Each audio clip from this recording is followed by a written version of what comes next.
নমস্কার বন্ধুরা, আমার শখের হেসেলে তোমাদের সকলকে স্বাগত জানাই। আশা করি প্রত্যেকেই ভালো আছো। দেখো, রবিবারের সকালের আমার বাজার এসে গেছে কিছুটা রুই মাছ, আর সেই রুই মাছের সাথে এসেছে মাছের ডিম, কিছুটা মাছের তেল। এই মাছটাকে বেশ ভালোভাবে ধুয়ে নুন হলুদ মাখিয়ে ভেজে নিলাম।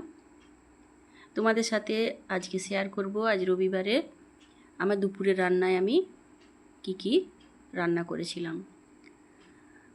আজকের দুপুরে আমাদের যা কিছু রান্না হয়েছে সেটাই তোমাদের সাথে শেয়ার করছি। তার মধ্যে কিছু কিছু রেসিপি রয়েছে যেগুলো তোমরা আগেই জানো, দেখেছো, তা সেই রেসিপিগুলো সেরকমভাবে দেখাচ্ছি না।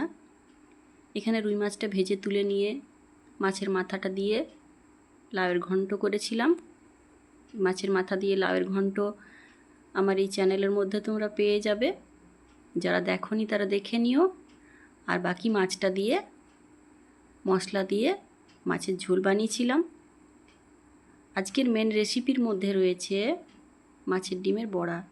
সেটা কিভাবে বানাবো সেটাই তোমরা দেখো। যেভাবে বানাবো সেভাবে বানালে একেবারে তোমরা অনুষ্ঠান বাড়ির মতো স্বাদ পাবে। আজ একটু অন্যরকমভাবে বানিয়েছিলাম। দেখো, আমি মাছের মাথাগুলো ভেজে নিয়ে যেভাবে অ্যাজ ইউজুয়াল করি সেইভাবেই আজকে লাউয়ের ঘন্টটা বানিয়েছি। বন্ধুরা, তোমরা কে কোথার থেকে দেখছো জানিও। সবাই গরমে কেমন আছো তাও জানিও। আর যদি আমার রেসিপিগুলো ভালো লেগে থাকে অবশ্যই কমেন্টের মাধ্যমে জানিয়ে দিও। তোমাদের কমেন্টের আশায় রইলাম। দেখো, লাউয়ের ঘন্ট বসিয়ে দিয়েছি, নিয়ে এদিকে মাছের ডিমের ব্যবস্থা করছি।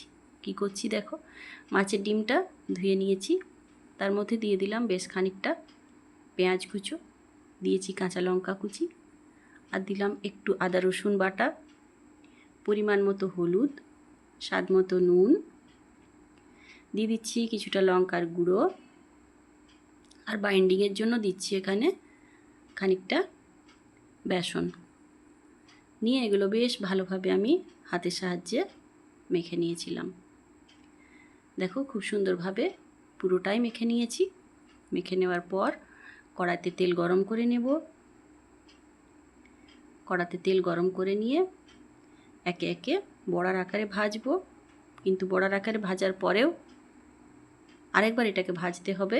সেটা কিভাবে ভাজছি সেটা তোমরা দেখো। তেলটা গরম করে নিলাম।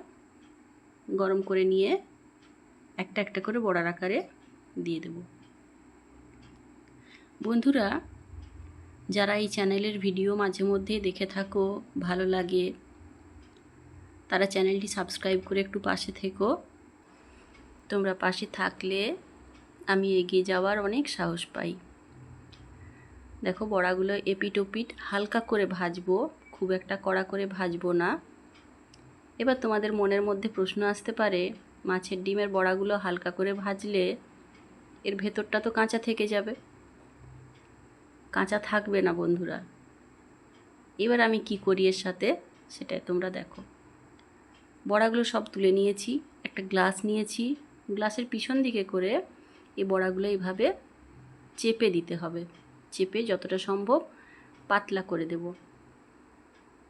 সব বড়াগুলো এইভাবে চেপে চেপে পাতলা করে দেব।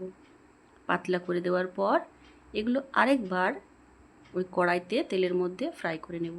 ঠিক যেভাবে আমরা দোভাজি খাই, পেঁয়াজি বা দোভাজি যেটা আমরা বলি, ঠিক সেইভাবেই এই বড়াগুলোকে আমি ভেজে তুলে নিয়েছিলাম।